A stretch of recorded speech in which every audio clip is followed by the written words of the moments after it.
alam niyo yung pinangarap ko na sinabi ko nun sa vows ko na sana mahanap ko yung kagaya ng papa ko na tagaluto, tagalaba, tagalinis. Nahanap ko talaga siya. Yun talaga yung asawa ko. Kaya yung mga nambabash sa asawa ko na walang ambag. Tingnan mo, recently ko na lang sinabi na CEO siya ng business, ako CEO. Siya yung sa mga tao, sa under ng mga tao. Hindi ko na yung kaya eh. Ako marketing, sa operation siya. Hindi ko na yung kaya.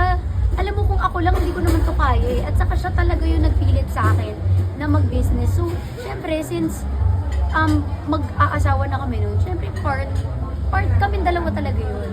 And yung pera ko ngayon, syempre pera na rin naman niya. Pera niya, pera ko. Hindi ko na kailangan ipagmalaki na kung ano yung mga business niya. Sobrang low-key ng asawa ko, sobrang bait. Kahit anong comment na bastos, lagi ko nang sinasabi, ayan mo na, hindi naman nila alam at hindi na kailangan i-explain. Pag sinabing pogi, walang ambag, hindi lahat ng gwapo walang ambag. Hindi lahat ng masarap walang ambag.